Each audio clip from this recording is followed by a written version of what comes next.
Bab 110. Membuat masalah. Apa? Golden Ye menyipitkan matanya dengan berbahaya. Apakah kamu keberatan? Claire Sen terkejut, dan menurunkan matanya tanpa sadar. Tidak, tidak ada. Hanya saja dia pikir itu aneh, Golden Ye telah sangat mengganggunya sebelumnya, karena dia tidur dengannya, jadi dia berubah pikiran. Ini terdengar luar biasa. Dia ingin bertanya padanya, apakah dia keberatan jika anak di perutnya bukan miliknya. Tetapi ketika kata-kata itu sampai di bibirnya, Claire Sen menelan kembali. Apa yang dia nantikan? Dia tidak menyukai anak ini pada awalnya, dan dia ingin mengeluarkan anaknya sebelumnya. Meskipun Claire Sen tidak tahu mengapa dia tiba-tiba berubah pikiran kemudian, mereka juga membuat kesepakatan, dan dia harus pergi dari sini setengah tahun kemudian.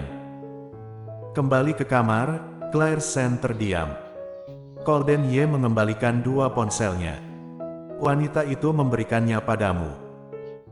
Pada awalnya, Claire Sen terkejut, dan setelah menyadari siapa wanita yang dia bicarakan, dia mengerutkan kening dan berkata, "Jangan bicara tentang dia seperti itu, Sally Han punya nama." Setelah berbicara, dia memasukkan sidik jarinya ke ponselnya dan bertanya, "Kamu tidak menyentuh ponselku tanpa pandang bulu, kan?" Kemarahan Golden Ye tersembunyi di antara alisnya. Apakah ada rahasia yang tidak boleh diberitahu? Mendengarnya, Claire Sen mengangkat matanya untuk bertemu dengannya. "Tidak ada rahasia, tapi aku tidak suka orang lain mengintip privasiku. Kamu juga memiliki privasi sendiri, kan?" Golden Ye mencibir, "Kamu berbicara kepadaku tentang privasi antara suami dan istri." Claire Sen, apakah mereka tidak berdagang pasangan? Mereka bukan pasangan sungguhan. Tapi dia tidak memberitahu Golden Ye, hanya berbalik dan mengangkat telepon, lalu mengemasi pakaiannya. "Aku akan mandi." Lalu dia masuk ke kamar mandi. Setelah mandi air panas, Claire Sen kembali ke ranjangnya. Golden Ye tidak ada di kamar, jadi dia buru-buru bersembunyi di bawah selimut dan membuka WeChat untuk memeriksa riwayat obrolan antara dia dan Sally Han. "Aku kebetulan melihat Sally Han mengirim SMS padanya. Claire Sen, apakah kamu punya waktu besok? Mari kita bertemu."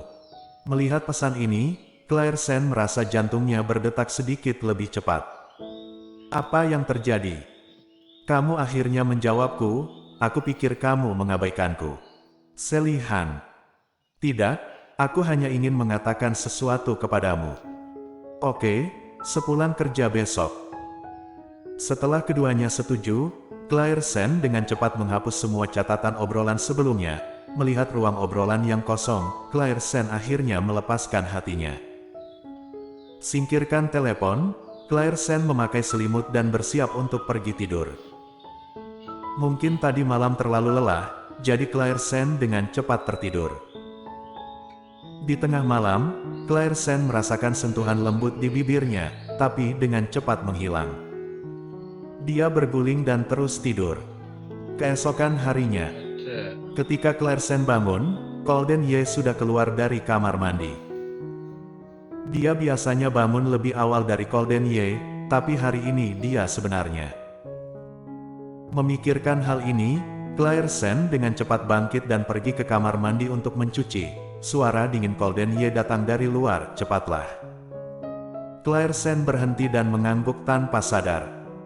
Ketika dia selesai berkemas, berpikir bahwa Golden Ye sudah pergi, dia tidak menyangka dia menunggunya di luar. "Kenapa kamu masih di sini?" Claire Sen bertanya dengan aneh. Ekspresi wajah Golden Ye agak canggung, dan ketika dia berbicara, dia sedikit frustrasi. "Ini kamarku, kenapa aku tidak boleh di sini?" "Tidak, maksudku, kenapa kamu tidak pergi ke perusahaan?" Dia sudah pergi saat ini sebelumnya, dan Claire Sen menunggunya pergi sebelum naik bus. Pembuluh darah biru di dahi Golden Ye melonjak, "Kemari dan dorong aku." "Oh." Claire Sen tidak menolak perintahnya, dan dengan cerdik berjalan mendekat dan mendorongnya ke bawah, lalu mengantarnya ke mobil, dan kemudian bersiap untuk pergi. Ketika Claire Sen ingin keluar dari mobil, Golden Ye bertanya dengan dingin di belakangnya, "Pergi kemana?" Mendengarnya, Claire Sen menoleh, "Pergi bekerja dengan mobil." Bibir Golden Ye melengkung dengan senyum mengejek, "Apakah kamu tidak akan naik mobilku? Apakah kamu harus mengatakan untuk naik bus di depanku?" Claire Sen tidak mengerti apa yang terjadi, tapi tidak banyak bicara, berjalan kembali padanya dan duduk. Di perusahaan, banyak orang tidak bisa menahan diri untuk berbisik ketika mereka melihat Claire Sen turun dari mobil Golden Ye. "Ada apa? Bukankah itu asisten Sen? Kenapa dia turun dari mobil Tuan Muda Ye kita?" "Ya, bukankah Tuan Muda Ye berangkat dari kediaman keluarga Ye? Bagaimana bisa asisten Sen bersamanya? Apakah ada rahasia dalam hal ini?" Tuan Muda Ye tidak pernah memiliki asisten wanita sebelumnya. Asisten Sen ini tiba-tiba muncul, tapi dia benar-benar menjadi asisten Tuan Muda Ye. Sekarang dia masih turun di mobil yang sama dengannya. "Hehe, wanita seperti ini lebih baik dalam memanjat tempat tidur. Dia tidak memiliki kemampuan nyata." Aku bilang bagaimana bisa menjadi asisten." Melihatnya seperti itu, dia tidak tahu apa-apa. Dia tidak terlihat baik dan dia tidak memiliki sosok. Mengapa Tuan Muda Ye menyukainya? "Sayangku, meskipun Tuan Muda Ye kita adalah CEO dari Yes Corp, bagaimanapun juga dia adalah orang yang cacat, dan aku mendengar bahwa dia tidak membesarkannya. Aku tidak tahu teknik seperti apa yang digunakan wanita ini. Ini selalu menjadi tabu bagi Tuan Muda Ye menjadi cacat dan tidak menaikkan masalah ini. Kamu berani mengatakan, apakah kamu ingin mati? Apa yang kamu takutkan? Mari kita bicarakan saja." Dan Tuan Muda Ye tidak bisa mendengarnya. Mendorong Golden Ye ke lift yang didedikasikan untuk CEO, Claire Sen merasakan banyak tatapan di jalan, dan dia bisa merasakan orang-orang berbisik bersama tanpa menoleh ke belakang. Itu pasti membahas hubungannya dengan Golden Ye. Dia melirik bagian belakang kepala Golden Ye di depan, dan bertanya-tanya mengapa dia tiba-tiba membiarkannya masuk ke mobilnya untuk datang ke perusahaan hari ini. Mungkinkah karena memikirkan itu, wajah Claire Sen sedikit berubah. Jika hubungannya dengan Golden Ye berubah karena insiden ini, dia lebih baik tidak. Meskipun aku tidak tahu mengapa, Claire Sen secara tidak sadar menolak hubungan antara dia dan Golden Ye karena hal semacam itu. Sangat bertentangan. Setelah mendorong Golden Ye ke kantor, Claire Sen pergi ke kafetaria dan membuatkan kopi untuknya.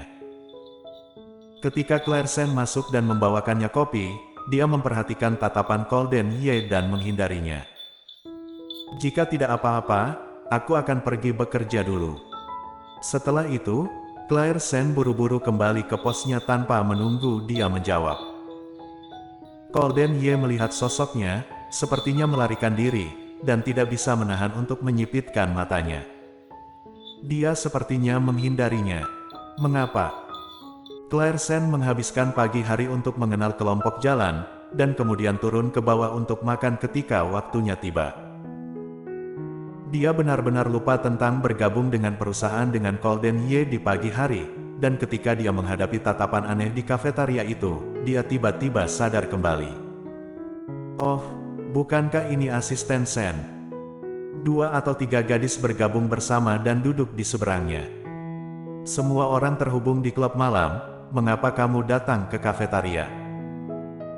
"Oh, hubungan itu adalah hubungan, tapi bagaimanapun juga, itu bukan tuannya.